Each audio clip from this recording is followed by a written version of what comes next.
My name is Amy. And my name is James. And this is How I Learned to Love Shrimp, a podcast about promising ways to help animals and build the animal advocacy movement. In this episode, we spoke to Amanda from Open Philanthropy, who talked us through Open Philanthropy's animal welfare funding model, their funding process, and which interventions they're most excited about funding right now. We talked about the future of philanthropy in the space, and Amanda's opinion on the most promising interventions to end animal suffering over the long term. So today we're joined by Amanda Hungerford, a farmed animal welfare program officer at Open Philanthropy. Amanda has been at Open Philanthropy since 2018, and prior to that she worked as a staff attorney specialising in farmed animal issues for the Humane Society of the United States. Welcome, Amanda. Thank you. I'm so happy to be here. Sure. It's going to be, a very interesting episode. Obviously, funding always a hot topic, even with some of the guests we've interviewed so far. Always a little, donation plug or fundraising plug at the end. So I think listeners will be interested to get some of your insight on this one. And we start everyone off with a similar question, which is, what's an animal-related view you changed your mind on recently, and why did you change your mind? I think the big animal-related view I've changed my mind on fairly recently is insects. I very much used to view them as these kind of unfeeling automatons, did not give them a second thought, was very happy to not worry about their well-being. But after seeing some of the moral weight work that Rethink Priorities has put out, I now feel worried about the insects. My sense is there's still quite a lot we don't know, and I could imagine easily changing my mind again. I should also clarify that this is my personal view rather than Open Philanthropy's view. But I feel quite worried that insects may be more capable of experiencing both positive well-being and suffering than I had thought previously. And given just how many insects there are, that's quite a nightmare to think about. Yeah, for sure. It just seems to be going so fastly kind of out of control, right? When you look at the numbers, like we spoke to Andreas last week, and even insects, outnumber the amount of shrimp that we farm already. And it's kind of like, the numbers are huge. Yeah, I think currently it's at 1 trillion farmed insects per year. And some estimations, it could be up to 70 trillion farmed insects kind of by 2050, which is kind of worrying, and especially as people are kind of pushing it from a climate angle as well. So I think we need to do a lot of work to not let that happen, basically. Yeah, absolutely. I mean, and that's before you even begin to think of the nightmare of non-farmed insects, which I prefer at this point just to not trouble myself with that because it's kind of too horrifying to consider. Yeah, makes sense. And Amanda, what's your background? How did you get into this line of work? I started in the farmed animal movement as a lawyer, a litigator, specifically working, as you noted in your introduction, at the Humane Society of the United States. And what led you to work with Open Philanthropy? How did that journey take place, and for you to now become their farmed animal program officer? When I worked at the Humane Society of the United States, I worked with Lewis Ballard, who is the other program officer for farm animal welfare at Open Philanthropy. And when Open Philanthropy decided to expand their farm animal welfare program, Lewis approached me, encouraged me to apply. I was quite hesitant to apply. I really thought I was going to be a lawyer for all of my days. And I also did not have a good sense of what Lewis's job was. I thought maybe he was just hobnobbing with rich people every day, and that did not sound like a good time to me. I then learned that more of the time was spent looking really big picture at the farm animal welfare movement. And that was really tantalizing to me, the opportunity to see how different parts of the movement intersect with each other and kind of work with strategy on a very, very broad scale, rather than what I had been doing, which was like a deep dive into some small but like very specific area of the movement. Right. And so did you train as an animal lawyer? You knew that's what you were going to go into? I did not. I went to law school, as so many people go to law school, because I had no idea what to do with my life. And I thought, let me just defer having to get a job for 3 more years. But my second year of law school, I took an animal law class with David Wolfson and was like, oh, this is it. This is the thing. This is the thing for me. I kind of hadn't realized that you could work on farm animal welfare as a career. Right. And so once I learned, I was hooked and never went back. And moving on to Open Philanthropy's kind of farm animal welfare team. What's the headline of what you guys do and kind of the main thrust of your work? So the very broad explanation of what we do is just try to improve welfare for farmed animals as much as possible. What that means in practice is that we focus on trying to help the most numbers of animals that we can. And so that translates to largely fish and chickens, and largely in the countries with the highest number of animals. And then the other side of that is trying to look at targeting the practices that are most harmful for animals. We also have a percentage of our work focused on trying to reduce the number of animals caught in the industrial animal agricultural system. And that's largely through the promotion of plant-based alternatives to animal products. That makes sense. And I know it's hard to estimate because your grants do change year on year, but as a rough ballpark, what's the kind of estimated grant making capacity you have in any one year? It does change year to year. It's in the tens of millions every year, but where it falls within that tens of millions kind of fluctuates. Nice. Great. And how big's the team that are dispersing those grants specifically in farmed animal welfare and maybe comparatively to the rest of Open Philanthropy's cause areas? We're very large now. Just as of the last 6 to 8 months, there's now 8 of us. Wow. Whereas for many years, there was only 2 to 3 of us. Yeah. And we may not be the biggest, but if we're not the biggest, we're one of the biggest teams within Open Philanthropy. We still have many program areas at Open Philanthropy that's only one person. And so 8 of us is quite a jump from that. Yeah, that's nice. excellent. That's very exciting. Yeah, and I think like a nice reflection of the seriousness with which the organization takes farm animal welfare. Yes, absolutely. I guess probably listeners may know Open Philanthropy fairly well if you've been in the farm animal movement, just because you guys are a reasonably good-sized grant maker and people have heard about your work. But what are some common misconceptions that people have of OpenPhil? And does this come up a lot? And what are they? Perhaps the biggest or most damaging misconception that I come across is this idea that we have like a bottomless pool of funding.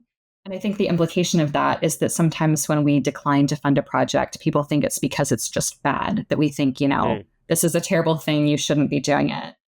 It's not worth any funding whatsoever. And that's not really the case at all. Although tens of millions of dollars feels like a lot of money, when you compare it to the scope of the problem, it quickly feels like not that much money at all. And so we are having to make trade-offs. Every dollar we give to one project is a dollar we can't give to another project. And so unfortunately, we do often have to decline to fund projects that probably could do quite a lot of good for animals in the world. Right. And do you get that feedback from those organizations that they think they sort of kind of appeal it in a sense of, that maybe it's similar to other grants that you've given? I think that's a really challenging misconception, like you say, that perhaps they would pivot, or they would think that without OpenPhil funding, that means that something needs to drastically change within the organization, when perhaps that everything's going as it should be. It's just not the right time for OpenPhil to be funding that particular organization.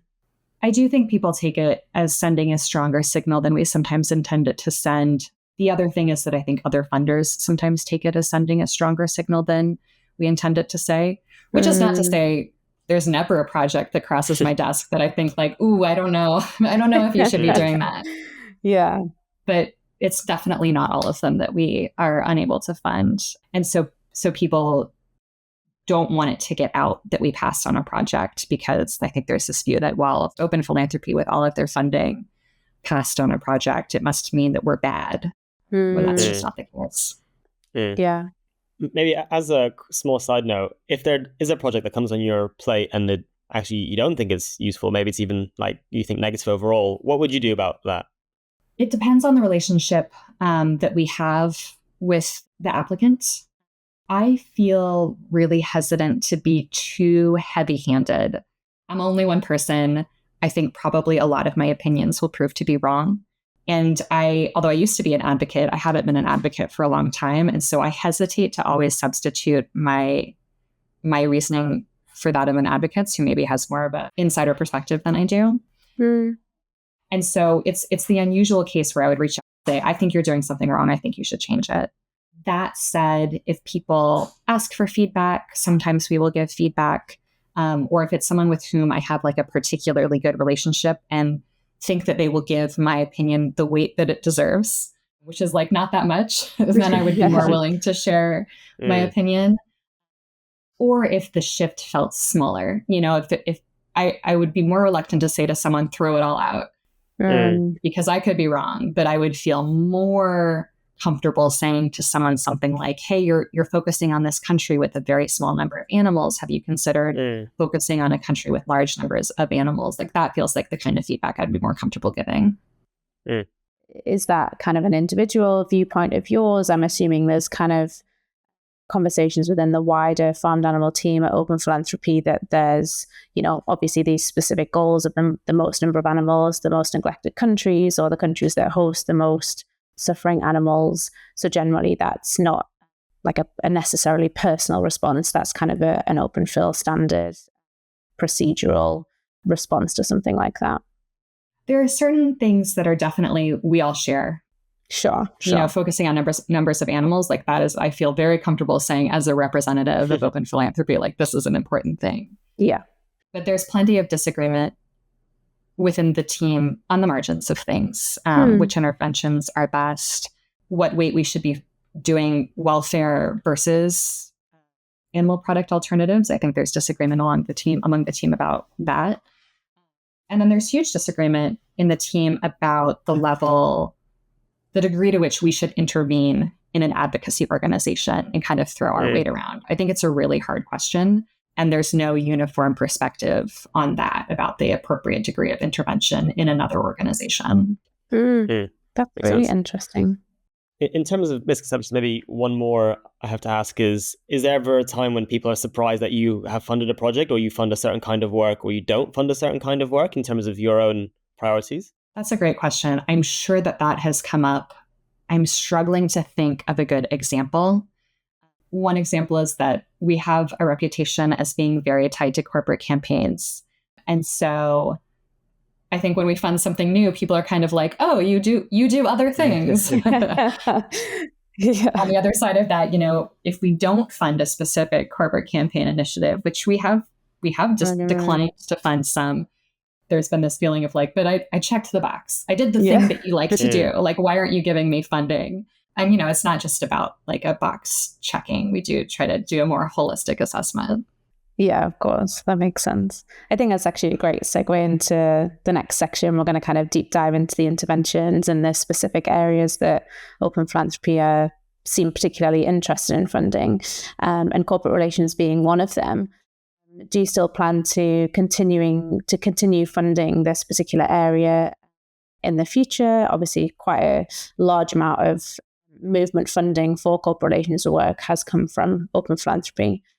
Is that the plan to continue? Yes, I think it's quite likely that we continue to fund corporate work up until we hit diminishing returns. So would we continue to do that 20 years from now? I don't know. But would we continue to do that next year? Yes, almost certainly, in at least some contexts. What's like your steel man for like why corporate relations is like such an important area, or like what's the pitch you'd give to convince other advocates like we really should do more of this or focus on this for the time being? It's a good question. I think there are a few. One is that corporate campaigns are an area where we've already seen progress, and progress that's like actually tangible and enacted. There's a lot of advocacy that goes on that I think could be transformative and exciting, but is very far in the future. And you just have to move on faith that it's going to work out. Right. Whereas with corporate campaigns, you can say, like, we know, like, this country used to have this amount of of the eggs sold come from caged hens, and now it's a smaller amount. It used to have, Y number of cage-free eggs, and now it's a much larger extent. So that's exciting, that kind of tangible progress, especially when it affects so many animals. The other thing that I quite like about corporate work is that it has this symbiotic relationship with policy work. So you see, for example, in Europe, where there's this real possibility that EU-wide legislation will be enacted to improve the lives of farmed animals. Part of the, I personally think part of the reason we have that possibility is because there was such a successful group of corporate campaigning organizations in Europe to kind of weaken industry resistance. Yes.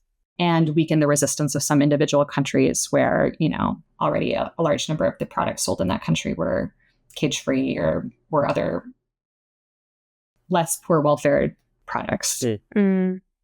Yeah, I always find that really interesting when it comes to things like imports as well. Like sometimes there's angles where the corporates actually want this as much as we do because they don't want them to push, lower welfare imports coming in when they're having to lift their standards. So I definitely agree. I feel like this angle of taking the businesses out of that resistance and actually, sometimes having them on side, especially when it gets to, more serious, sometimes wider policy work, seems like a really good tool.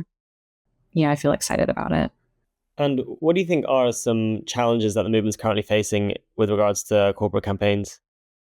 So many.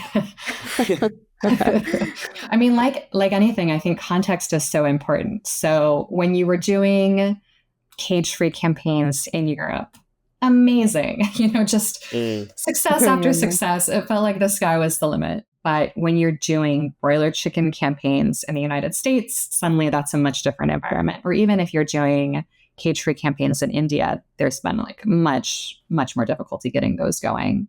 I think one challenge is the pivot from cage-free to broiler chicken campaigns. Cage-free feels so tangible and understandable, and no one would want to live in a cage. You could imagine yourself like living in a small cage, and of course you don't want that.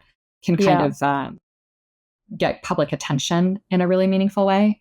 Whereas the broiler chicken ask, you have to explain it, and it takes, like 5 minutes, 10 minutes to explain.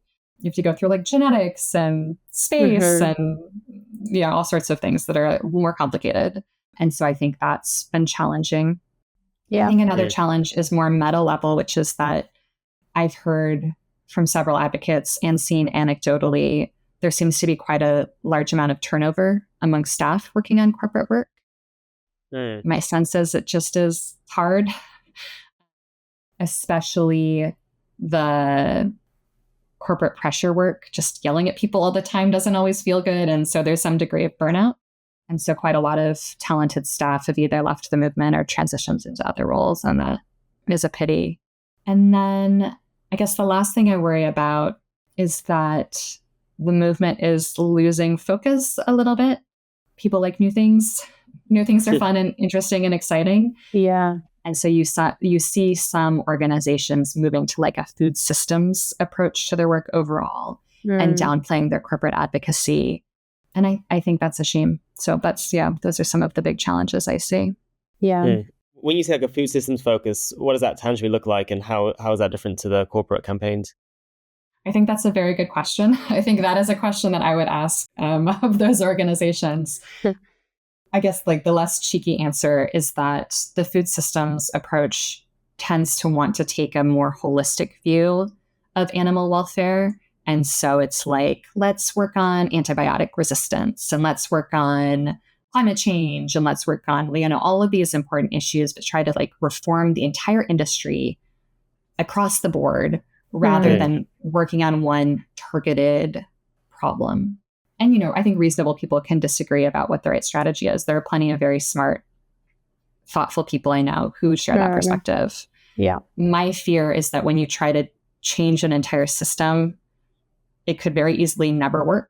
And so I would hate for all of our energy to go into this thing that, if it works, amazing. But if it doesn't, we're going to be 100 years from now and things are going to look the same or worse. So in the meantime, I'd also like to see people focusing on this, again, like really tangible change that we know can happen if we focus on it. I think it makes a lot of sense. I feel like, particularly within the corporate work, I empathize with what you're saying in terms of the momentum as well. I think sometimes it feels really empowering and great to get those wins and get those dates, cage free by X, and to really have a lot of momentum around those commitments, but then actually just maintaining it and make sure the companies actually follow through and doing the check-ins. All that's just so much less sexy, right? So it's like, how do we keep the momentum for the next 10 years to check in and make sure actually they followed through with the commitments and we've held them accountable? Because actually, I think it could all go wrong very quickly if there isn't that accountability, because then one company sees, oh yeah, you just have to put the commitment on, but then like you don't totally need to follow through with it. So yeah, keeping on their tails, making sure they're actually following through seems something that we really need to push for, and I'm glad organizations are pushing for that. There seems to be getting some good traction there. Yeah, I completely agree. I think there are many examples of times in the animal movement where we thought we had won on an issue, and so we just shifted our focus completely. I think, fur is a good example. Gestation crates is another example. And then it's very easy to backslide if you don't have that sustained attention. But like you said, I see why it feels like a slog to be going into your like 15th year of working on, cage-free advocacy and whatever. So yeah, completely agree with you. Do you think the tactic could also run the risk of becoming a bit stagnant with the companies? Sometimes I think this sense of going back to the same companies just with a different ask. So you've like put pressure on them before, and then it's like, hey, me again. Yeah. Is there like a sense that actually they just get a bit tired of the same tactics? I worry about that a lot. And I do think one of the dangers with corporate advocacy is that because you saw so much early success, now people want to use it for everything. Aaron Ross is like one of the smartest people I know when it comes to this kind of thing. Actually, Amy, you as well. Oh, no. Aaron agreed. And when people are like, let's use corporate campaigns to do X, I always just see Aaron go like, oh no, not this. Because I do think that you need to be like very, very thoughtful about not overusing the tactic and not having, 10 different groups come to the same company with 10 different asks. I think that's quite damaging. Yeah. Yeah, no, I agree. We hope to have Aaron on the podcast, actually. Very interested to get all of his insight on that. Yeah, he'd be excellent. And then moving past corporate campaigns, what are some other interventions or high-level approaches that you or the team at Open Philanthropy are particularly excited about? I think I can speak for the team when I say that I'm at this moment in time particularly excited about European policy work. It feels like such a rare moment to have lasting change that will last a generation. Yeah. So quite excited about that kind of advocacy at the moment. And then speaking for myself personally, I'm also excited about the work being done to help groups around the globe and to develop the animal welfare movement around the globe. So, for example, we've recently funded a group, EA Singapore, to run a fellowship and regranting project in Southeast Asia.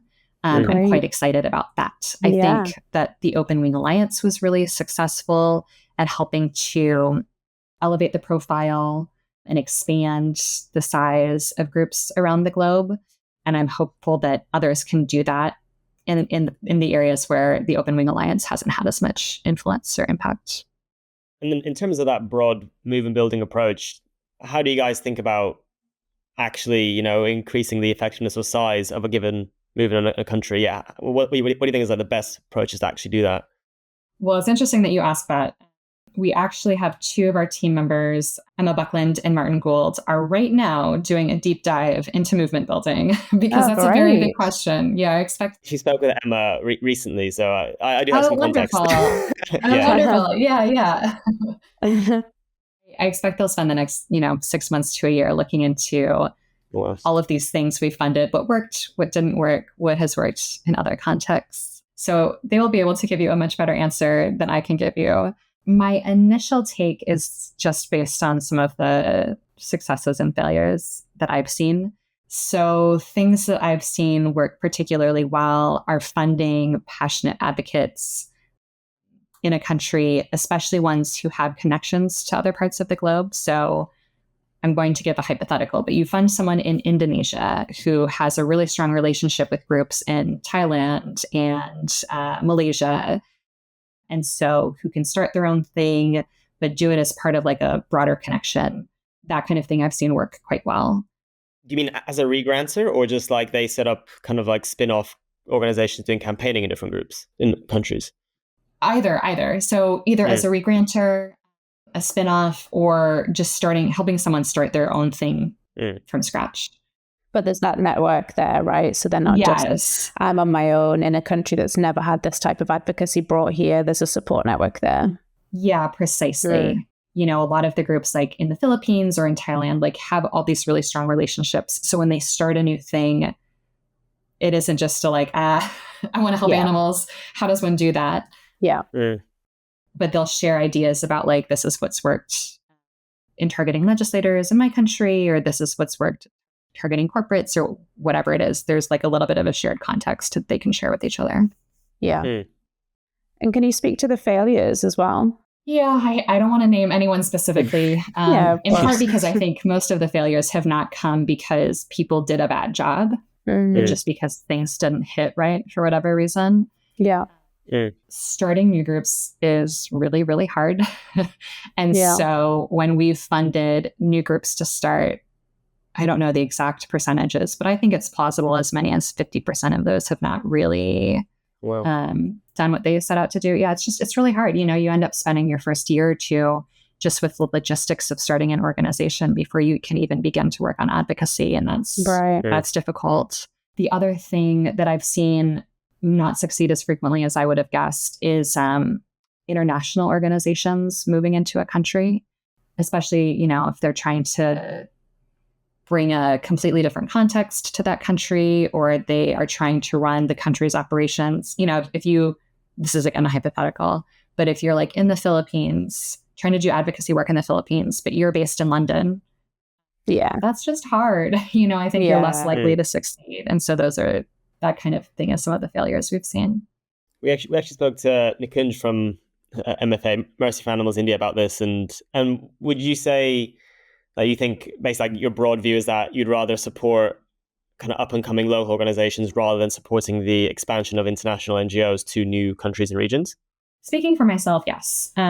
Especially at this moment in time. If you had asked me this question 7 years ago, I think I might have had a different answer.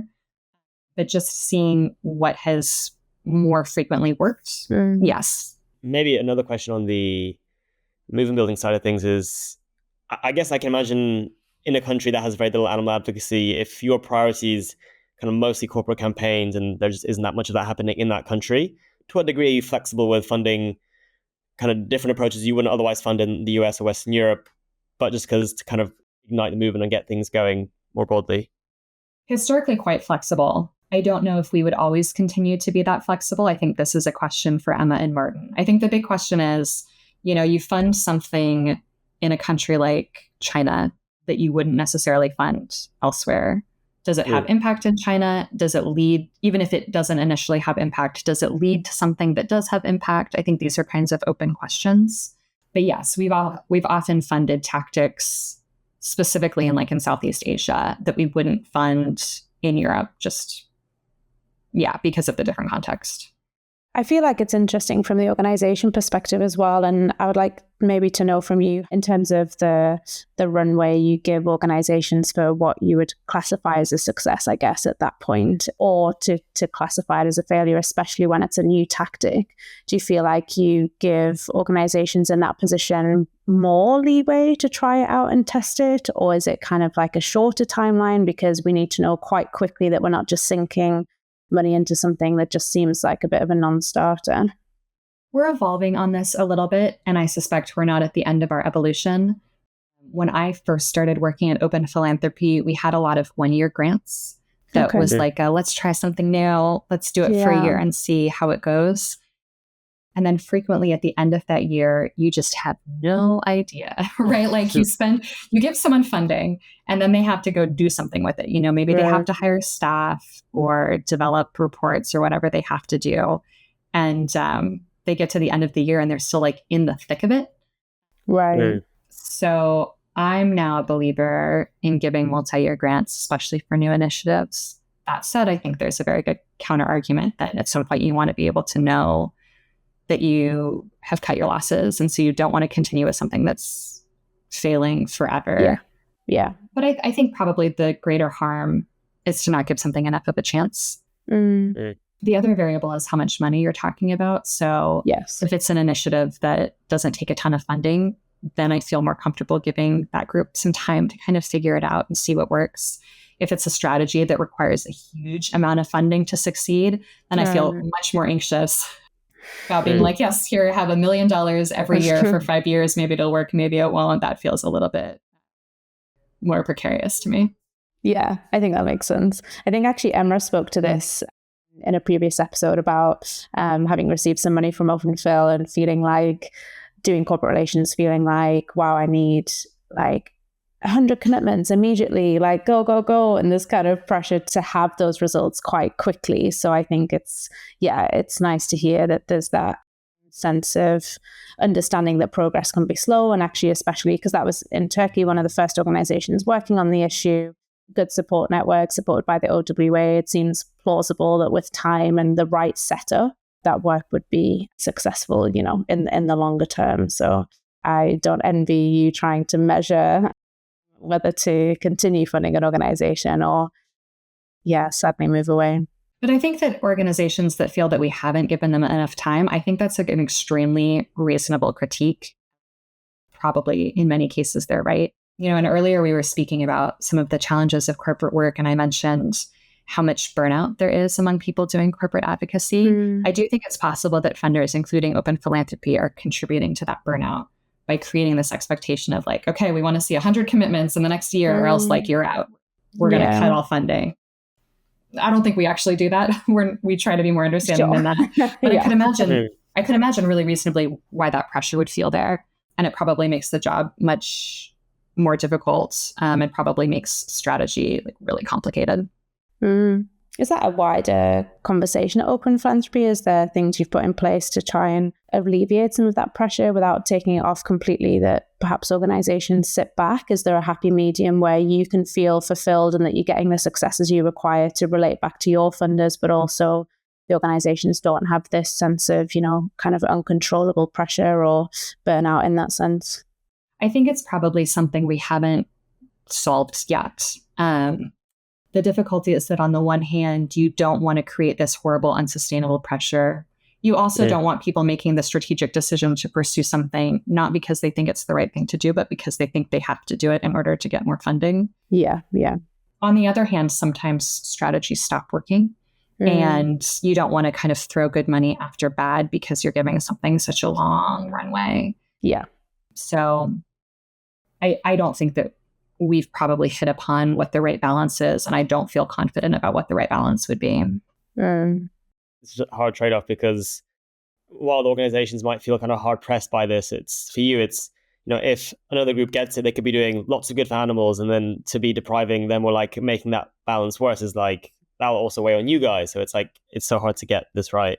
Yeah, and that's why the fact that we don't have these kind of unlimited funds becomes such a problem because, I don't want groups to feel competitive with each other. And I hope that the movement can support a lot of different approaches and that we can fund a lot of different things. But yeah, it is kind of like, I don't want to say a zero-sum game, but there is a sense to which whenever you fund one thing, you're not funding another. So it's challenging. Yeah. What is the split like currently between money put towards kind of more capacity building and the movement versus the interventions and really directly helping animals? We just finished categorizing our grants to see what percentage of our portfolio is capacity building. And depending on how you define capacity building, it's between 7 and 20%. Yeah, although I think that everything comes to the definition because you could define everything to be capacity building. Right.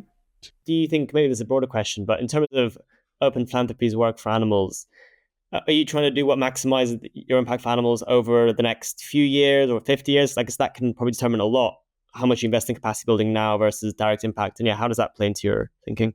I'm hopeful that what we're doing is impacting the lives of animals for the next 100 years. And so we try to have some long-term bets and we try to have some short-term bets. A lot of our movement building work feels like a long-term bet. As I said, when you start a new organization, you don't normally see payoff for several years. Yeah. But even the short-term bets, I feel like are long-term bets, right? Like a big company makes a cage-free commitment and that helps the animals today, but that also is going to help the animals 100 years from now, assuming the company upholds that commitment for the next 100 years. Are there any projects or strategies that have just completely exceeded your expectations? There are. I can definitely think of specific grants. The one that most immediately comes to mind is we made a grant to Compassion in World Farming several years ago to lead this End the Cage Age initiative in Europe. Yeah. I was looking at the write-up that Lewis Ballard had done recently, and I think he gave it something like, 10% odds that this effort will work. And if it does, it would be so huge for animals, and these people seem so smart and strategic, so let's take the bet. And boy, did that pay off. Wow. Yeah. So policy work in general is one that I think we kind of underinvested in because we were skeptical about the potential that it had, but have been pleasantly surprised by how it's gone once we started investing in it more. Yeah, I think that's movement wide, right? We've had such a shift over the last few years of just everyone, policy is kind of like, feels like the place to be for that long term, like you said, 100 years from now change. Right. I think that picks up something interesting that I think may set Open Philanthropy aside from other funders. You said even though I had a 10% chance, you're like, this is great, we should go for it. And I think that kind of hints at how you guys think maybe differently to other funders, where you're not trying to maximize your chance of succeeding, you're trying to maximize, succeeding versus the impact if it does. And how much does that play into your decision making? It plays into our decision making a lot. And I think that in recent years, we've erred too much on the side of making sure bets. And so we're talking a lot about how to get to a place where we are once again bold and feel comfortable making really unsure bets. But, if we had a grant that was I'm not going to get the numbers right, but I'll try to do it on the fly. If we had a grant that was like 100% chance of affecting, 10 animals, and a grant that had a 1% chance of affecting 1 million animals, we should take that 1% chance. And we're trying to use that to guide our thinking. Nice. Are there any interventions that stand out or approaches that you just definitely aren't interested in funding? And if there are, why is that?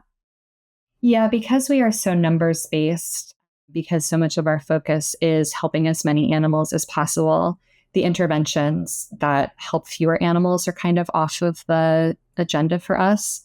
Sure. So, I just mentioned 100% chance of helping 10 animals. Like an animal sanctuary is that, you give them money, and you know they're going to help those 10 animals. And I don't mean to dismiss sanctuary work, but that is something that we don't fund because it doesn't fit within our mandate to kind of maximize impact as much as possible. And then on a larger scale, we probably wouldn't fund a project to help, say, dairy cows in the United States, just because the numbers aren't there compared to other things that we could be funding. Yeah. And then the last category of things we don't fund are kind of obvious. Like we won't give money to people to do like explicitly super illegal things or dangerous things or violent things or things of that nature.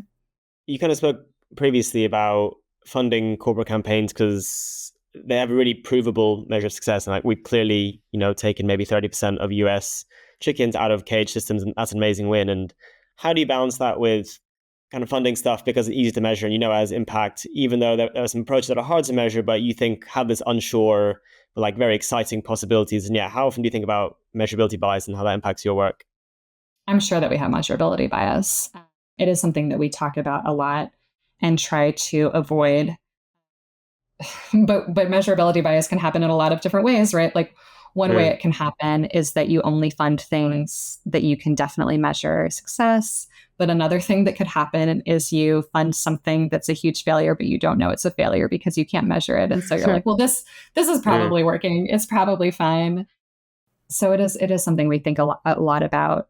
Part of what we do is try to be a little bit gentler, again, for things that have enormous potential impact. I would hate to decline to fund something that could really make a mark because we don't exactly know how to evaluate its success. What kind of stuff would fall into that ballpark? I think movement building work in general falls into that.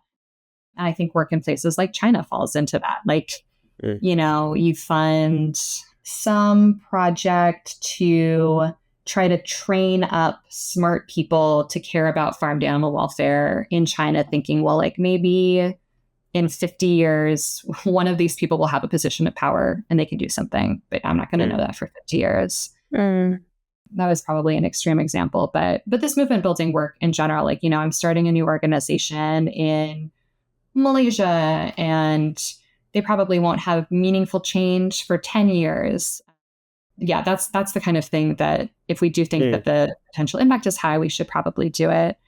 I think the other thing that we should try to do is try to eliminate the measurability problem by finding things that you can measure, if that makes sense. Like maybe I don't know what's going to happen in China in 100 years or in 50 years, but there are probably indicators of success that we can look at. And so we just need to figure out what those indicators of success are and be comfortable with, like, we're only going to get an indicator rather than the end result for a while. And to what degree do you think alternative protein kind of investments or grants fall into that category of hard to measure? Or do you think actually you do have a good idea of how that stuff could turn out? I think it's been quite hard to measure. Not to keep saying Emma and Martin, but Emma and Martin. They have a lot on their plates. They do. And a third colleague of ours, Abi, have been looking at alternative proteins. That's another project that they've been working on to try to figure out, like, what is the pathway to success? How do we know if we're on the pathway to success? I think there are a lot of big open questions there. Nice. We're going to move on now to a section all about the application process. I think let's maybe keep this one pretty kind of quick fire. Maybe many people listening have already applied or been through it, but for those that haven't, what does a typical application process look like? So you don't have like open applications. So how do you identify groups that could be of interest to fund? It has evolved as our program has evolved. In the beginning, a lot of it was motivated by us. So we would think like, oh, we should try to figure out, what are things that one could do like in India? What are things that one could do in Japan, whatnot? Do some brainstorming, do a lot of interviewing of advocates and experts, come up with our own ideas. And then once we had things that we felt excited about, then go out and see if there were things to fund in that space. That's less and less of the program as the program has matured. So now new things are often recommended to us by other people. One question that I like to ask of, interesting advocates I meet is, what is something we're not funding that we should be funding, whether that's an organization or a strategy? And people have great ideas, and then we can go and pursue those ideas. We can steal those ideas. Nice. We do also get cold pitched. And while those less often result in funding, they do sometimes result in funding. So that's, I guess, kind of the last way that we get introduced to new projects. And is that like at a conference, or that's someone just emailing a deck? Yeah, just emailing is a lot of it. I think I don't even know what the email address is. It might even be like info@openphilanthropy.org or something like that. And then we get passed along those emails. Or yes, I'll be having a conversation with someone at a conference and they'll say, hey, I've got this great idea. And sometimes I go, those are really great ideas. And those do lead to funding. You must hear that a lot, though. Yeah. I do hear it pretty frequently. Pretty popular at the conferences. It is funny to have gone from being an advocate to being a funder. Like, the number of people who want to hang at conferences has gone way up. And I don't think it's because I've gotten like more charming or interesting. Yeah. But I see, I get it. I totally get it. I feel the same way, because I'm recently doing a bit of grant making work with Mobius, and the people who want to hang out with me is like increasing dramatically week on week, and it's like, I know who my real friends were. Yeah, exactly. Right, if you wanted to talk to me 10 years ago when I could do nothing for you, then we're pals. Yeah. We're going to see you both just hiding in the corner somewhere at the conferences. Yeah, James and I will just talk to each other. That's right. Yeah, great. In terms of how long you spend researching per grant, how does that look based on the size of the grant, in terms of how many hours would you spend per 100,000, per million? And like, how involved would you talk to other people? At what stage would you call in experts and all that kind of information? That's a good question. This varies a little bit by the team member. And by that, I mostly just mean that I'm a notorious over-investigator. Too much investigations for me. But a more general answer is that we do scale it to the size of the grant. So we do have a grant process internally for smaller grants, grants of $100,000, $200,000, maybe $300,000 are ones that we can do with relatively less internal process. And so those require some investigation, especially if it's a tactic or an area that we're unfamiliar with, but not very much investigation comparatively. Grants that are larger, $1 million grant, I would spend much more time investigating. We have kind of a 2-part process for the larger grants where we first write up the general idea. Hey, I want to fund some undercover investigations in Latin America, for example. I'd write up this general pitch, then see how much interest there was internally, see what are the questions people have, what are the reservations. And then once we did that first step, then I would go out and say, okay, so what I mean by that is I want to fund this group all about animals in, Brazil or whatever, and then make the more specific recommendation. So those investigations can take several months just because of the degree of process and also just the degree of investigation we want to do. Sure. And obviously that's several months kind of alongside many other projects. But if I had to press you for hours per that project, what do you think that would look like? Yeah, again, depending a little bit on the size, I could probably pull up my time tracker and tell you the tens of hours, probably.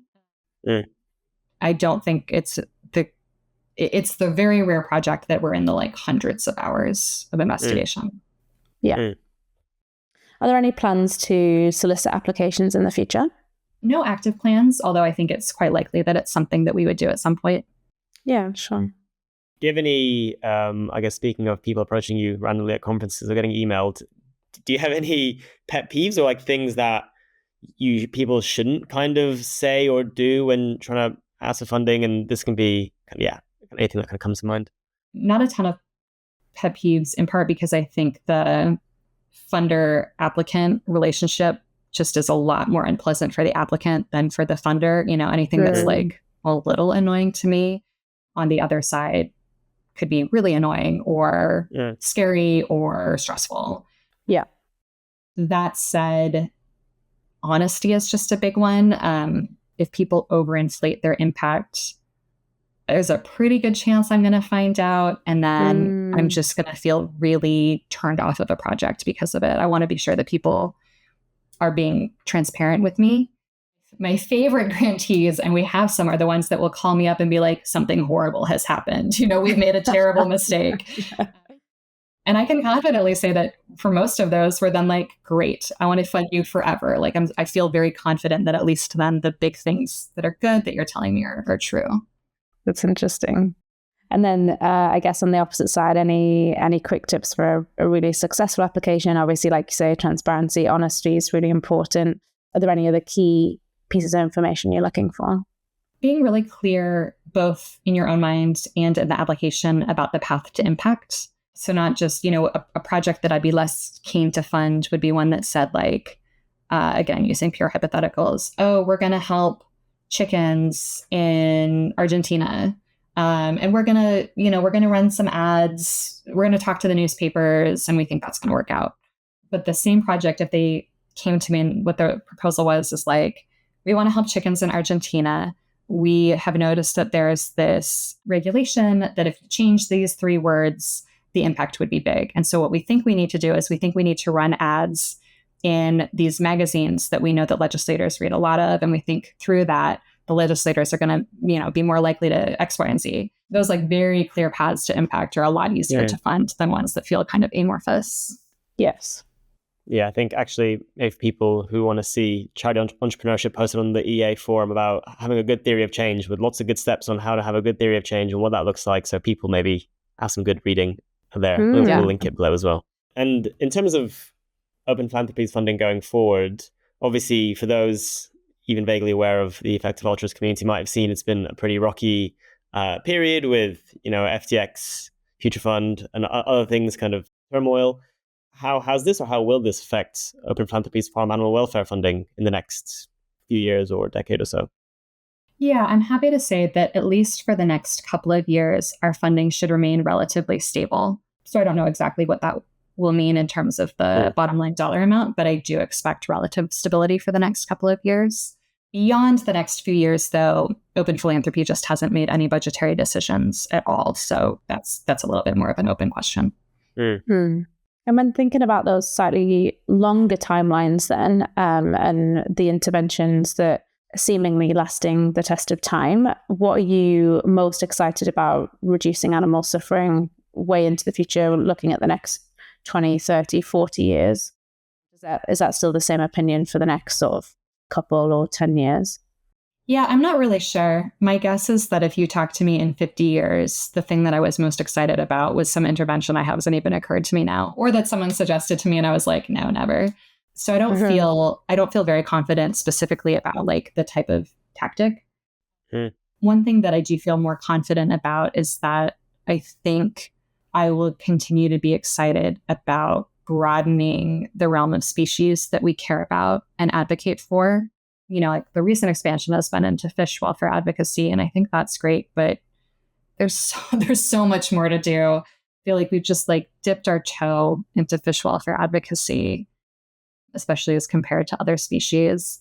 And then you can take steps back, and there are species that we're doing even less for. I think crustaceans are a good example of like, there's a little bit happening, much less than fish, but a little bit happening, but I think there should be a lot more. And then there are probably other species that we're doing nothing for that we'll look back someday and be like, oof, we should have started that 20 years sooner. Yeah. Is that how you feel a bit about insects? Oh, I so was trying not to say insects because Open Philanthropy does not have a stance on insects. So okay. I think, you know, I don't want to commit Open Philanthropy to anything. I could imagine 50 years from now, Open Philanthropy is not in the insect game. And I think that would be a reasonable decision. Oh, well, that's kind of surprising. How come that feels so different to your personal decisions? Is that because, the evidence on welfare really isn't that strong in your opinion? Yeah, that's right. We just don't know. And I don't know when we're going to know. There's this huge swath of uncertainty. I mean, I don't want to overstate the case. Like I could easily imagine a world where 50 years from now, Open Philanthropy is in the insect game, but I think it's just like a really open question. Maybe it's dwell on that a tiny bit longer. Well, that feels kind of at odds with like the idea of kind of expected value, right? Because even if there's like a few % chance that they're sentient, just again by sheer numbers, when they not kind of swamp even like the chicken cases. If you were talking to me, Amanda, like over a beer, I think I would probably agree with you. Yeah. But I think you also want to be responsible with your funding. So that comes out in a few different ways. One is that if you shift big into insects, again, there's just like not as much money for the chickens and the fish and the crustaceans or whatnot. And so you want to be careful when funding big new areas. The other thing is that insects feel weird in a way that, you know, fish don't feel weird. And so I think you also want to be careful about being able to stay in conversation with the people you want to stay in conversation with, not being like the weirdo funder. You know, you want to be responsible. Yeah, I think even Peter Singer at the last AVA conference said maybe it's too soon for insects. And if Peter Singer said that, I think that... That's the gospel. Peter Singer said a lot of things. Yeah, I know. Yeah, that's true. He has said a lot. But cool, I think that's really interesting to hear in terms of... I think that the whole other point you said is there isn't maybe necessarily that much to fund in the space as well. Maybe just much less tractable just because people, like you said, have less moral concern or interest in helping insects, and some of the things that maybe work in our way for other animals, like reducing carbon emissions, may not square up exactly the same way for insects. So yeah, I can imagine there's a bunch of reasons to not jump into that space as well.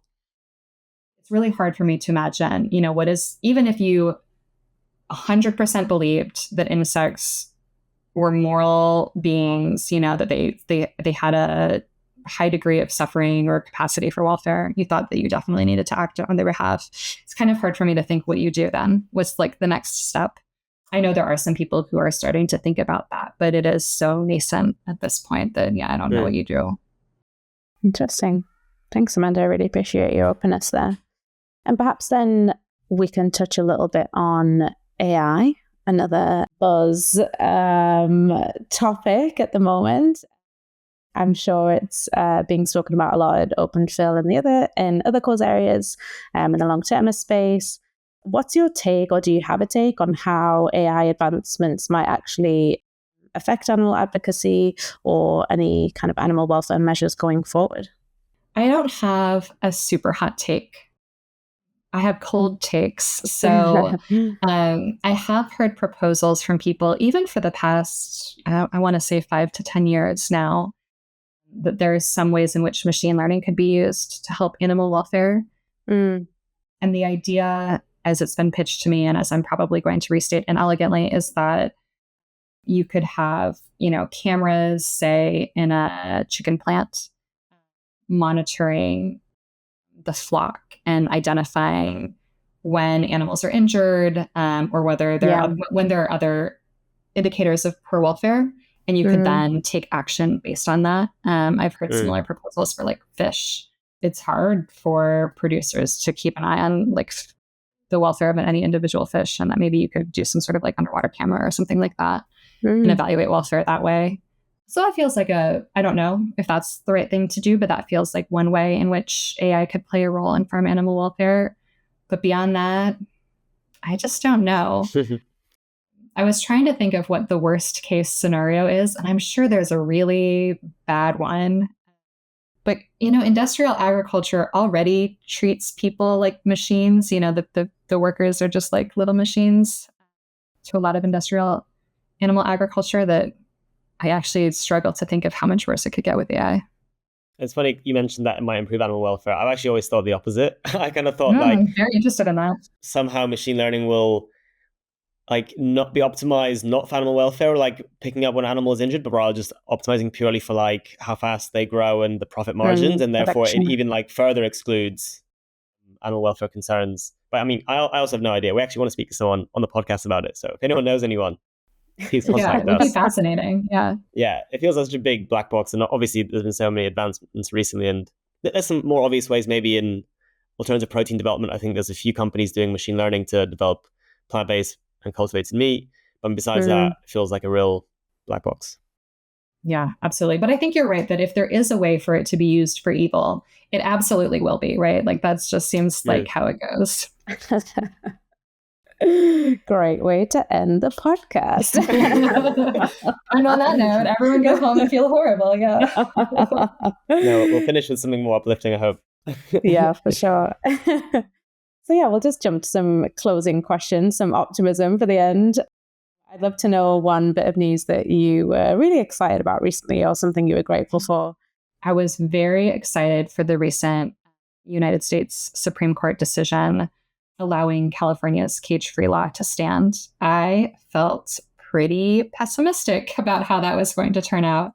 And it would have been a huge blow to farm animal welfare in the United States. So quite surprised, grateful, and excited for that one.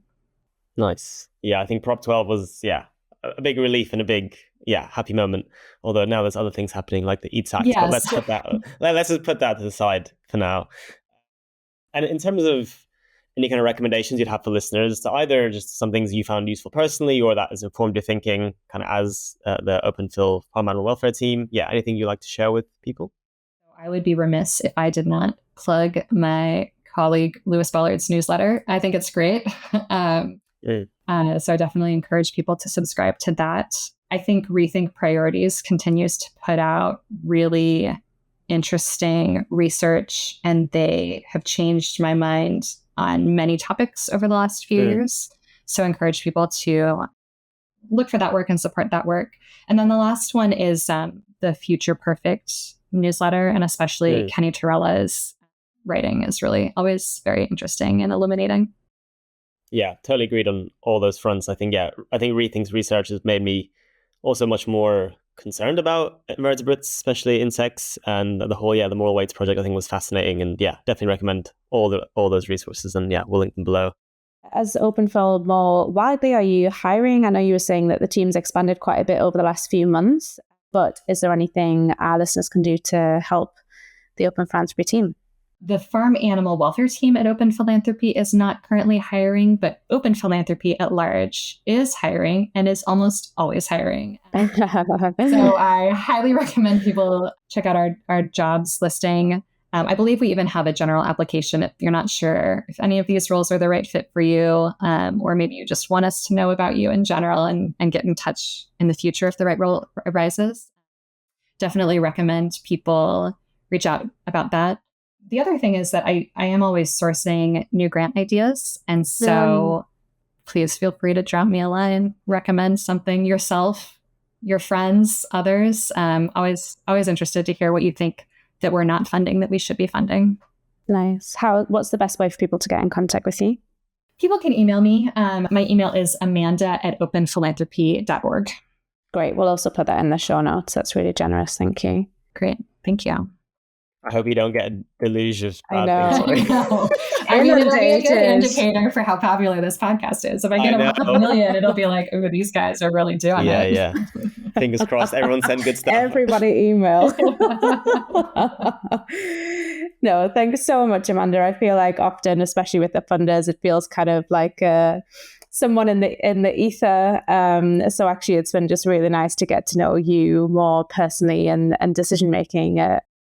OpenPhil, I feel like, sometimes it's like an entity that feels not as integrated into the activism, like you said. So it's just been so lovely to speak with you, and hopefully, there'll be some new relationships created of people reaching out and suggesting new ideas.